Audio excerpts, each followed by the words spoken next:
చాలా ఎక్కువ తిరిగాను, చాలా చోట్ల తిరిగానన్నారు. ఈ యాహ్! కథని ఎన్ని సంవత్సరాల నుంచి మీరు హోల్డ్ చేశారు? విశ్వక్సేన్ మీ లైలాకి ఎంతవరకు న్యాయం చేశారు? ఈ కథకి రాయడానికి అంటే ఇప్పుడు లైలా క్యారెక్టర్‌ని అంటే చాలా రోజులు చిరంజీవి గారు చేశారు. అందరూ చాలామంది చేశారు. ఇప్పుడు రాయడానికి మీకు ఇన్స్పిరేషన్ ఏంటి? అదే అండి. మనకు మనకు 'మేడం' తర్వాత 'భామన సత్యభామను' చూసాక 'చిత్రం బళ్ళారి చిత్రం' ఈ 3 మనకి క్లాసిక్ ఇప్పటికి మనం ఆడుకుంటూ ఉంటాం కదా! ఏదైనా కొత్తగా ట్రై చేద్దాం అనుకున్నప్పుడు ఈ ఐడియా వచ్చింది. ఐడియా వచ్చిన తర్వాత భయమేసింది. ఎవరు ఒప్పుకుంటారని ఇలా తిరగడం మొదలుపెట్టాను. నిజంగానే అది విశ్వక్ చెప్పినట్టు నాకు హోప్ లేకుండే. ఈయనకున్న ఇమేజ్ వేరు కదా! ఒక లేడీ గెటప్‌గా ఎవరు ఊహించారు? ఎంతమంది ఊహించారు? నేను అలాగే ఊహించుకున్నాను. ఒప్పుకుంటాడో లేదో కానీ బట్ స్టిల్ 100% నేను ఏదైతే అనుకున్నానో దానికి ఒక 200% వచ్చినట్టే నా రిజల్ట్. నేను నేను చూసుకున్నా కాబట్టి నేను చెప్తున్నాను. All the best. థాంక్స్. విశ్వ గారు. విశ్వక్ అండ్ విశ్వకు సోను కూడా లిరిక్స్ గురించి ఎవరు అడగట్లేదు. 2 పాటలు ఇందులో. విశ్వ గారు. 'సోను మోడలు', 'లైలా' ఈ 'లైలా' సినిమాలో విశ్వక్సేన్ ఎంటర్‌టైనరా? లేదంటే యాక్టరా? ఎలా ప్రూవ్ చేసుకున్నారు? సార్ డెఫినెట్లీ చాలా అంటే యాక్టింగ్ ఆ లైలా పాత్ర చేస్తే ఎంత బాగుంటుందో చేయకపోతే దొరికిపోతాం సార్. సో నేను మీకు దొరికిపోను అనుకుంటున్నా ఫెబ్ 14th బాగానే చేశాను అనుకుంటున్నాను నాకు తెలిసి. సో డెఫినెట్లీ యాక్టింగ్ చేయాల్సి వచ్చింది. It's definitely actor job and definitely film మాత్రం మా అందరి గోల్ మాత్రం ఒక ఫెంటాస్టిక్ ఎంటర్టైనర్ ఇవ్వాలని ఫ్రమ్ బిగినింగ్ టు ఎండ్ మీ అందరికీ అన్నీ మర్చిపోయి సరదాగా అట్లా కాకపోతే లైలా గుర్తుంటుంది మీకు. All the best. Thank you. Vishwak garu hi అండి. చెప్పండి. This is Rani from Telugu 70 so మీరు ఇందాక మాట్లాడుతూ యాక్చువల్లీ ఫిబ్రవరి 14th అంటే లవర్స్కి ఒక స్పెషల్ డే. సో ఆ డేకి మీరు ఒక మంచి లవ్ స్టోరీ తీసుకొస్తున్నారు అండ్ అలాగే ముందుగానే ఒక మంచి సాంగ్ ఇచ్చేసారు, బేబీ సాంగ్. లవర్స్లో అమ్మాయిలకేమో సోను మోడల్, అబ్బాయిలకేమో లైలా ఉంటుంది మీకు లవర్స్ డే రోజు అని చెప్పారు. మరి మీరు ఎవరితో కలిసి వెళ్ళి సినిమా చూస్తారు?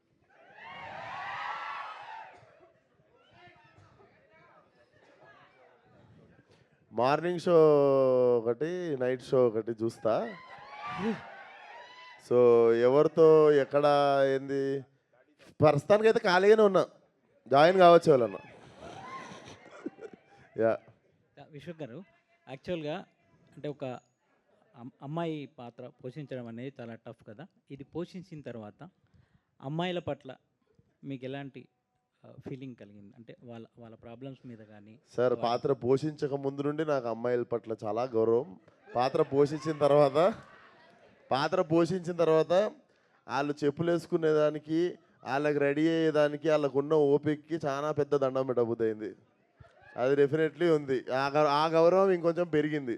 సో నాకు 15 నిమిషాల తర్వాత మేకప్ వేస్తుంటే ఇట్లా టచ్అప్ వస్తుంటే కూడా నాకు ఇట్లా చిరాక్కుంటుంటుంది. దీంట్లో మొత్తం 10 మంది వచ్చి ఒకరు చుట్టూ చదువుతుర్రు, ఒకరు ఇక్కడ చదువుతుర్రు, ఒకరు ఇక్కడ చదువుతుర్రు, ఇట్లా 10 మంది వచ్చి ముట్టుకుంటుంటే ఇట్లా బీపీ వస్తుంది కానీ యాక్టింగ్ చేయాలి. సో అదొకటి పెద్ద ఛాలెంజ్. యాక్టింగ్ కంటే కష్టమైంది మేకప్.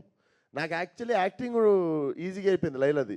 కాకపోతే ఈ 10 మంది వచ్చి టచ్ చేస్తుంటే అది ఒకటి ఉంటుంది చూసిరా, అది అక్కడ నాకు ఒక ₹1,00,00,000 ఎక్కువ అడగాలనిపించింది. సో అంటే ఒక మజ్నుగా మీ లైఫ్లో ఎలాంటి లైలాన్ని ఎక్స్పెక్ట్ చేస్తున్నారు? నేనా సార్? ఇక ఇలా కావాలి అంటే వేరే వాళ్ళు వదిలేస్తారు సార్. నాకు నాకు నాకు పెద్దగా నాదేం లేదు సార్. నేను very simple human sir. Very decent living, high thinking అట్లా. విశ్వక్ గారు అయితే మీ ప్రతి మూవీకి ఒక్కొక్క మూవీకి బూతుల రేంజ్ పెరుగుతున్నట్లుంది. ఏముంది మేడం, భూతం ఏముంది మేడం దీంట్లో? మెకానిక్ రాకీలో కూడా డబుల్ మీనింగ్ డైలాగ్స్ బాగానే ఉన్నాయి, ఇందులోనూ మెకానిక్ రాకీని మీరు పంపించారుగా మెకానిక్ దగ్గరికి. ఇప్పుడు మెకానిక్ రాకీ గురించి ఎందుకు, లైలా గురించి మాట్లాడదాము. విశ్వక్ గారు, లైలాగా మరి మీడియం ముందుకు ఎప్పుడు కనపడబోతున్నారు విత్ లైలా గెటప్తో? టికెట్ కొనుక్కొని చూడాలి లైలాని, only in theatres. Sir Vishwak garu, ఖర్చు అవుద్ది. Hi sir. విశ్వక్ గారు ఇక్కడ అండి. Sir. Sir Balayya Babu Laila getup చూసిన తర్వాత మీకు ఏమైనా కాంప్లిమెంట్ ఇచ్చారా లైలా గెటప్లో? ఇంటికి జాగ్రత్తగా వెళ్ళు, ఒక్కడికి తిరక్కు అన్నారు. సార్ ఇంకొకటి, మేకప్ మ్యాన్ మీకు మేకప్ వేసిన తర్వాత మీరు బయటకు వచ్చాక మీకు ఒక కాంప్లిమెంట్ ఏదో ఇచ్చారంటగా గెటప్ మీద? ఎవరు? మీ మేకప్ మ్యాన్. ఆ. ఆ గెటప్ వేసిన తర్వాత బయటకు వచ్చాక మా మేకప్ మ్యాను మీకు కాంప్లిమెంట్ ఏదో మంచిది ఇచ్చాడు. మీకెవరు చెప్పారు అది? నాకు జస్ట్ ఇన్ఫర్మేషన్. ఎవరు చెప్పారు? నాకు తెలియని మ్యాటర్ నీకెవరు చెప్పారు? అంటే మీకు ఏదో కాంప్లిమెంట్ ఇచ్చారంటగా, ఈ గెటప్లో బాగున్నారని సంథింగ్. బాగున్నా అని చెప్పారు, అదే కాంప్లిమెంటు. రామనారాయణ గారు, సార్ ఒక కొత్త డైరెక్టర్గా మీరు సినిమా ఇచ్చారు, నిర్మాత ఇచ్చినప్పుడు నిర్మాత కంఫర్ట్గా సినిమా ఫినిష్ చేయాలి, ముందు అనుకున్న బడ్జెట్లో సినిమాని ఫినిష్ చేయాలి. అవునండి. అలా జరగలేదు ఈ సినిమాకి అని అంటే మీరు ఏమంటారు? లేదండి, 100% జరిగింది. ఆ. మేము కానీ క్వాలిటీలో ఎక్కడ కాంప్రమైజ్ కాలేదు. Basically మేము ఇచ్చే- క్వాలిటీ కాంప్రమైజ్ కాలేదంటే Yeah. బడ్జెట్ ఎక్సీడ్ అయిందనా? లేదండి, ఇక్కడనే ఉన్నాడు కదా సార్, అడిగండి. ఆయన ఎందుకు, నాకు కావాలి డైరెక్ట్ గారికి ఆన్సర్ కావాలి. లేదండి, 100% మేము అంటే ఆయనే చెప్తున్నారు క్వాలిటీ కాంప్రమైజ్ కాలేదు అని. అంటే అవ్వకూడదు, అవ్వకూడదు అనేది తీసాం కదండి. యాక్చువల్లీ అంతకు ముందు సినిమా భగవంత్ కేసరి, ఆ స్టాండర్డ్స్ మెయింటైన్ చేయాలి కదా. భగవంత్ కేసే స్టాండర్డ్ ఎలా మెయింటైన్ చేస్తారు ఏంటి? లేదు సార్, ఇప్పుడు అయినా సినిమా అది 110 కోట్ల బడ్జెట్ అది. సార్ నన్ను అది 110 హేళన కోట్ల బడ్జెట్ చేయకండి బ్రో. bro. కాదు సార్, అది సార్, 110 దానికి కోట్ల బడ్జెట్ సార్ అది. అదే సార్, ఆ కథకి సంబంధించిన వరకు ఆ బడ్జెట్, ఈ కథకి సంబంధించిన ఈ బడ్జెట్, కానీ ఎక్కడ కాంప్రమైజ్ కాలేదు అని. అంటే బడ్జెట్ ఎక్సైడ్ అయ్యారు. లేదు సార్, ఎక్కడ ఎక్సైడ్ 100% ఏదైతే ఫస్ట్ అనుకున్నామో అదే జరిగింది. అందులోనే చేసాం. ప్రొడ్యూస్ కంఫర్టబుల్ లేదని చేశారంటారు. అది కంఫర్టబుల్గా ఉన్నారు లేదో అన్నాడు, ఆయన హ్యాపీగా ఉన్నారు లేదో అది చెప్పట్లేదు. చెప్తారండి. విశ్వ గారు చెప్పండి సార్. కంఫర్టబుల్ అయింది సార్, విశ్వ కోసం రైటర్ కోసం. వాళ్ళ కోసం చెప్తున్నారా? ఊరికే అన్న. విశ్వ గారు సార్ నమస్తే. నమస్కారం అండి. చాలా రోజుల తర్వాత అంటే చాలా మంది చాలా రోజుల తర్వాత ఏంటి సార్, 3 సినిమాలు ఇస్తే లాస్ట్ సంవత్సరం. ఒక్క నిమిషం మళ్ళీ న్యూ ఇయర్ రాగానే వచ్చేసిన మళ్ళీ. నేను అడిగేది వినండి పూర్తిగా. హీరోలు చాలా మంది లేడీ గెటప్ తో, కమల్ హాసన్ గారి దగ్గర నుంచి చాలా మంది హీరోలు లేడీ గెటప్ తో చేశారు. కొన్ని సినిమాలు సాంగ్ లో కనిపించడం, especially madam cinema Rajendra Prasad గారు లుక్ సేమ్ మేడం లుక్ కనిపిస్తుంది. సో వాళ్ళని ఏదైనా మీరు ఆదర్శంగా తీసుకుని మీ కొంచెం ధైర్యం చూసి మీరు ఈ క్యారెక్టర్ ఒప్పుకుని చేశారా అంటే? ఆదర్శంగా తీసుకుంది అయితే వాళ్ళ ధైర్యాన్నే సార్. వాళ్ళు అంటే డెఫినెట్లీ చేసినందుకు అంటే వాళ్ళు డేర్ చేసిరు, మనం ఎందుకు చేయొద్దు అన్నది మెయిన్ ఇన్స్పైర్ అయింది వాళ్ళ డేరింగ్నెస్ నుండి. అండ్ రిఫరెన్స్లు అయితే ఏం లేవు సార్. నేను బేసిక్గా నేను ఏ క్యారెక్టర్ చేయాలన్నా దానికి సంబంధించిన సినిమాలు చూడడం ఆపేస్తా. ఇప్పుడు పోలీస్ పాత్ర వేస్తున్నాం అని పోలీస్ సినిమాలు చూసి వస్తా. పోలీస్ పాత్ర వేస్తున్నా అంటే నేను ఇంకా పోలీస్ సంబంధించిన సినిమాలు చూడను నేను. ఎందుకంటే ఏదన్నా పొరపాటున రిపీట్ అవుద్దేమో, ఏదైనా ఇన్ఫ్లుయెన్స్ అవుద్దేమో అని చెప్పి I try to work on my own. వాడు జేబులో వాడు వాచ్ పెట్టుకునే విధానం దగ్గర నుండి, దువ్వుకునే దగ్గర నుండి, నడిచే దగ్గర నుండి I try to find new character by my self. ఈ గెటప్ లుక్ చూడగానే కత్తిలా ఉన్నామని ఫస్ట్ చెప్పింది ఎవరు? మా అక్క సార్. వీడియో కాల్ మా అక్కతో వదిలేస్తే సార్, మా నాన్నకి వీడియో కాల్ చేస్తే మా నాన్న చాలాసేపు ఇట్లా సైలెంట్గా చూస్తున్నా, నేను కూడా చూస్తున్నా. ఆయన అట్లనే చూస్తున్నా, నేను కూడా చూస్తున్నా. డాడీ నేను డాడీ అంటే సో ఆయన ఏమనుకుంటా అంటే నా ఫోన్ నుండి ఎవరో కాల్ చేసి ఇంకా నాకు ఫోన్ పాస్ చేస్తారేమో అనుకొని వెయిట్ చేస్తున్నాడు. గుర్తుపట్టలేదు చాలాసేపు. మా నన్ను కన్నా నా తండ్రి నన్ను గుర్తుపట్టలేదు. నేను కూడా చూస్తున్నా, గుర్తుపడతారా డాడీ నేను డాడీ అనగానే షాకు. తర్వాత మెయిన్ కోడలు అనుకొని ఉంటాడు ఆయన. సాహు గారు సార్, చిరంజీవి గారి సినిమా ఎప్పుడు ఏంటి, దాని ఎలా ఉండబోతుంది సార్? అది టైం వచ్చినప్పుడు మాట్లాడదాం సార్. అది ఇందాక అనిల్ కూడా అడిగినట్టున్నారు మీరు. అది దానికి ఆన్సర్ రావాలంటే మాకు కొంచెం టైం కావాలి సార్. నెక్స్ట్ మీదేనా? అంటే చాలా సినిమాలు వినిపిస్తున్నాయి చిరంజీవి గారికి. అఫీషియల్గా చిరంజీవి గారు చెప్తారు కదా సార్, కొంచెం టైం ఇవ్వండి ప్లీజ్. ఓకే. సావు గారు, నిజంగా ఒక వరుస సక్సెస్లు వచ్చినా కానీ చేసిన చాలా తక్కువ సినిమాలు. ఇమీడియట్గా చిరంజీవి గారు మెగాస్టార్ సినిమా అంత త్వరగా చేస్తాను మీరు ఎప్పుడైనా ఊహించారా? అలాగే ఇప్పుడు ట్రిపుల్ హ్యాట్రిక్ కొట్టబోయే సినిమా మీ సినిమా వద్ది, అనిల్ రావుపూడి కూడా. అంటే ఛాలెంజింగ్గా 2 టాస్క్లు ఉన్నాయి దీంట్లో. సో మీ బ్యానర్ ప్లస్ ఫస్ట్ టైం చేయటం చిరంజీవి గారితో, plus Anil Ravipudi triple hat trick కొట్టడం. సో దాని గురించి అంటే ఎలాంటి కథ? 2 అవుతాయి సార్. ఆ సినిమా ఇప్పుడు చెప్తున్నా బ్లాక్ బస్టర్ సినిమా, రాసి పెట్టుకోండి. ఓకే. విశ్వ సక్సెస్ ఫెయిల్యూర్ ఎవరికి అతీతం కాదు. ఇందాక మీరు చెప్పారు షెడ్కి పంపించేశారు కదా, ఇందాక చెప్పారు కదా. సో మీరు దాని సక్సెస్ని ఎలా తీసుకుంటారు, ఫెయిల్యూర్స్ని ఎలా తీసుకుంటారంటే? ఏదైనా ఇంకో సినిమా చేయాలి కదా సార్. అది జరిగినా ఇంకో సినిమా చేయాల్సిందే. లేదు నేను దృఢంగా ఉన్నాను, బాధపడ్డాను, ఏదో చిన్న ప్రాసెస్ ఉంటుంది కదా, వారం రోజులు ఫీల్ అయ్యి మళ్ళీ నెక్స్ట్ ఏంటమ్మా అని చెప్పి వచ్చి మన వాళ్ళ దగ్గర. విశ్వ గారు, Yes. లైలాకి డబ్బింగ్ మీరే చెప్పారా? లైలాదా మేడం? అది కొంచెం వెయిట్ చేయాలి మేడం ట్రైలర్ వరకు. ఒకవేళ మీరే చెప్పుంటే ఒక డైలాగ్ చెప్తారేమో అన్న ఉద్దేశం. ఇది టీజర్లో మేము టీజ్ చేసాం లైలా. మీకు ట్రైలర్లో అసలు యాక్చువల్లీ లైలా మొత్తం ఓపెన్ అవుతుంది. మనం ఈ డీటెయిల్ అప్పుడు మాట్లాడదాం ఒకసారి. అంటే మీరు చెప్పారా చెప్పలేదా అన్నది మీరు యాక్సెప్ట్ చేయాలి. అది కూడా అప్పుడే చెప్తాం. విశ్వక్ హాయ్.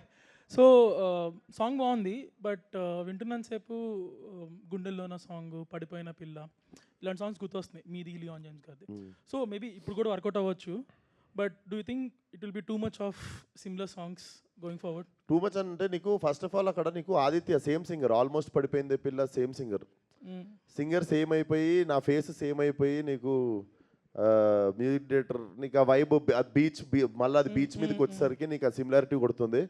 బట్ బాగున్నప్పుడు ఏముంది లాగే చేయడమే. And one more regarding your movies selection, past 3-4 movies అనుకోవచ్చు excluding Gaami. So do you think మీరు ఈ ఆఫ్ స్క్రీన్ ఫ్యాన్స్ కానీ మీకున్న 18 to 24 ఏజ్ గ్రూప్ కానీ, సో ఈ కొంచెం యాటిట్యూడ్తో ఉండటం కానీ, సో బోల్డ్గా ఉండటం కానీ, సో ఈ ఆఫ్ స్క్రీన్ యాటిట్యూడ్ని మూవీలో క్యారీ చేస్తున్నట్టు అనిపిస్తుంది మీకు? అన్న క్యారీ అవే అయిపోతున్నారు అలాంటి స్క్రిప్ట్స్ చూస్ చేసుకోవడానికి, ఇప్పుడు మోడల్ టైప్లో స్క్రిప్ట్స్ కానీ ఇవన్నీ. సో ఇవి ఎక్కువ ఇన్ఫ్లుయెన్స్ చేస్తున్నాయి అంటారా ఈ ఫ్యాన్ ఫాలోయింగ్? ఇప్పుడు అరుస్తున్నారు వెనకాల కూర్చున్న వాళ్ళంతా, maybe 18 to 24 age group batch అంతా. సో ఈ ఫ్యాన్ ఫాలోయింగ్ అనేది బాగా ఇన్ఫ్లుయెన్స్ చేస్తున్నాం మీ స్క్రిప్ట్. కథ తింటున్నప్పుడు ఇట్లా ఎవరు అరవరు సార్ నా పక్క నుండి. బట్ అదే నేను కథ చెప్పడానికి వచ్చిన వాళ్ళు ఇద్దరమే ఉంటాం ఆ రూమ్లో. ఆ రూమ్లో డెఫినెట్లీ ఎవరు అరవరు, కథలాగిని డెఫినెట్లీ నచ్చిన సినిమా చేసుకుంటూ వెళ్ళడమే. అండ్ పాత్రలు ఇప్పుడు మీకు సోను మోడల్ ఉన్నాడు, అదే సినిమాలో లైలా కూడా ఉంది. ఇప్పుడు లైలా బిహేవియర్ వేరే ఉంటుంది. సో అది డెఫినెట్లీ ఇన్ఫ్లుయెన్స్ చేయదు. అండ్ ఒక సినిమాకి ఇంకో సినిమాకి సంబంధం ఉండొద్దని నేను మ్యాక్సిమం ట్రై చేస్తాను. Thank you. Vishwak garu hi అండి, ఐ మేడం. నమస్తే. సాంగ్ చాలా బాగుంది అండ్ లైలాలో కూడా చాలా బాగున్నారు మీరు. బేసికల్గా ఇందాక మాట్లాడుతూ అంటే షూటింగ్ తర్వాత ఎవరికి కనిపించలేదు అన్నారు, బట్ అంత అందంగా కనిపించడానికి చాలా కష్టాలు అంటే లైక్ ఐబ్రోస్ కానీ వ్యాక్సింగ్ కానీ చేయించుకుని ఉంటారు. సో ఆ ఎక్స్పీరియన్స్ ఫస్ట్ టైం చేస్తున్నప్పుడు ఎక్స్పీరియన్స్ ఎలా అనిపించింది? డెఫినెట్లీ నేను ప్రిపేర్ అయ్యాను కానీ మెంటల్లీ, బట్ నన్ను అలా పడుకోబెట్టి ఇట్లా వాళ్ళు చేస్తారు కదా మీకు థ్రెడ్డింగ్ చేసేటోళ్ళు, పడుకోబెట్టి ఇక్కడ ఉంది అక్క ఒక ఆమె పర్ అని సర్ అని చెప్పి మొత్తం పెట్టి పీకుతుంది, కసా కోసేస్తుంది, ఏం చేస్తుందో అర్థం కాలేదు. పోయి అద్దంలో చూసుకోగానే మాత్రం ఒక్క సెకండ్ కళ్ళకి నీళ్ళు వచ్చినాయి. ఎందుకంటే ప్రిపేర్ అయి ఉన్నా కానీ రియాలిటీలోకి నేను ఇంకా రాలేకుండే. ఎప్పుడైతే అద్దం ముందుకు పోయినో అప్పుడు రియాలిటీలోకి వచ్చినుండే. నాకు అప్పుడు అర్థమైంది ఏంటంటే నేను నెక్స్ట్ 1.5 months నేను ఎవరిని కలవట్లేను అన్నది అర్థమైంది నాకు. సో దట్ వాజ్ అంటే ఎంత ప్రిపేర్ అయినా కూడా నేను రియాలిటీకి దూరంగా కొంచెం ఉండే. ఆమె ఒకసారి అద్దం ముందుకు పోగానే it was very shocking. But అంత పెయిన్ ఎట్లా తీసుకుంటారండి ఆ థ్రెడ్డింగ్, అమ్మో. So while doing action sequence Laila గెటప్లో కూడా ఒక యాక్షన్ సీక్వెన్స్ ఉంది అన్నారు. So which one is comfortable అనిపించింది మీకు? అంటే లైక్ సోను మోడల్గా ఫైట్ చేయడమా లేకపోతే ప్యాంట్ వేసుకొని ఫైట్ చేస్తే కంఫర్ట్ ఉంటుందా, శారీ వేసుకొని ఫైట్ చేస్తే కంఫర్ట్ ఉంటుందా, మీరే చెప్పండి. అంటే బేసికల్గా అమ్మాయిలకి ఏదైనా కంఫర్టబుల్గా ఉంటుంది, దట్స్ వై నేను మిమ్మల్ని అడుగుతున్నా. మీరు ఆ క్వశ్చన్లోనే ఆన్సర్ ఉంది, నాకేడు ఉంటుంది కంఫర్ట్ శారీలా. So I had my own challenges, but I think it started growing on me అనుకుంటా. 15-20 days తర్వాత నాకు అలవాటు అయిపోయింది ఇంకా. అండ్ అండ్ కాస్ట్యూమ్స్ విషయానికి వస్తే ఎప్పుడూ మీరు చాలా ట్రెండీగా చాలా కొత్త ఈవెన్ దో మీ షూస్ దగ్గర నుంచి మొదలు పెడితే ఎవ్రీథింగ్ ఈజ్ చాలా డిఫరెంట్గా ఉంటుంది. సో విశ్వక్ గారు అంటే ఓకే డిఫరెంట్గా ఉంది, బట్ లైలా కాస్ట్యూమ్ విషయానికి వచ్చేసరికి ఏదైనా పర్సనల్ ఇంట్రెస్ట్ మీది ఏదైనా చెప్పడం ఉందా, లేకపోతే ఇంట్లో వాళ్ళు ఎవరైనా ఇన్వాల్వ్మెంట్ ఏదైనా ఉందా? నాకు zero knowledge ladies shopping, ladies వేసుకునే, నాకు వాళ్ళు ఇచ్చింది వాళ్ళు కట్టింది వేసుకుని నేను యాక్టింగ్ చేసిన. నాకు పూర్తి పర్ఫార్మెన్స్ మీద ఉండే, అసలు నాకు అది దాని మీద ఎట్లుంటుంది అది అన్నది కూడా నేను బ్లైండ్లీ నేను ఫాలో అయిపోయినా. డైరెక్టర్కి నచ్చింది, ప్రొడక్షన్ డిజైన్, స్టైలిస్టులు అందరూ కలిసి చేస్తే నేను బ్లైండ్గా ఫాలో అయిపోయినా. నేను నా పర్సనల్గా నాకు పెద్దగా అవగాహన ఉండదు, నాకు షాపింగ్లో నాకు గిఫ్ట్ ఇచ్చుడు కూడా రాదు అమ్మాయిలకు. అందుకే సార్ మూవీలో హైలైట్ అంటే లైలా క్యారెక్టర్ అని తెలుస్తుంది. ఈ లైలా క్యారెక్టర్ అనేది ఎంతసేపు ఉండబోతుంది సార్ నార్మల్? నీకు ప్రీ ఇంటర్వెల్ నుండి సినిమా అయిపోయే వరకు ఉంటుంది. అంటే మీ మూవీ లైఫ్లో మీకు రియల్ లైలా అంటే ఎవరని చెప్తారు? అంటే మూవీ లైఫ్లో టీఎఫ్ఐలో టాలీవుడ్ ఇండస్ట్రీలో నేను అట్లా లిమిట్ చేయగదలుచుకోవట్లేను. నేను కొంచెం ఇంటర్నేషనల్ ట్రై చేస్తున్నాను.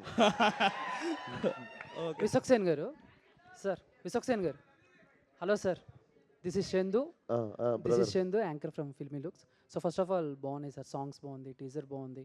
సో సోను మోడల్ విషయానికి వస్తే అంటే ఇప్పుడు మీరు వేసుకునే కాస్ట్యూమ్ ఇవన్నీ చూసి మేము అనుకుంటున్నాం సక్సేన్ మంచి మోడల్ అని. బట్ మీ వరకు యాజ్ ఎ పర్సనల్గా మన టాలీవుడ్ ఇండస్ట్రీలో కొంతమంది కొన్ని కాస్ట్యూమ్స్ వేస్తూ ఉంటారు హీరోస్. సో ఎలాంటి వాళ్ళని చూసినప్పుడు ఎవరిని చూసినప్పుడు మీకు అరే మోడల్ రా అనిపిస్తుంది? మోడల్ ఇది ఓవర్ ద బోర్డ్ ఉంటుంది కొంచెం మోడల్స్ వేసే బట్టలు. నాకు తెలిసి ఇండస్ట్రీలో అంత బాలీవుడ్లో అనిపిస్తుండే, రణ్వీర్ సింగ్ని చూసినప్పుడు అనిపిస్తుండే. మన దగ్గర కొంచెం అందరూ సోబర్ అంటే కొంచెం మంచి సెటిల్డ్గానే డ్రెస్సింగ్ చేస్తారు. మోడల్ అనేసరికి ఇది కొంచెం ఓవర్ ద టాప్ ఉంటుంది. ఓకే. సో అండ్ ఇంకో క్వశ్చన్, చిన్న గాసిప్, నేను 1-2 చోట్ల చూసిన గాసిప్ అంటే ఆల్రెడీ మీరు గామిలో అఘోరా పాత్ర చేశారు. నెక్స్ట్ అఖండ 2లో మీరు ఏదో ఒక ఇంపార్టెంట్ రోల్ చేస్తున్నారని విన్నాం. అది ఎంతవరకు కరెక్ట్, గాసిప్పేనా లేదా అనేది క్లారిటీ? అది గాసిప్పే. Done. Thank you sir. Thank you to all. Thank you so much వచ్చిన వాళ్ళందరికీ. Thank you. See you all on Feb 14.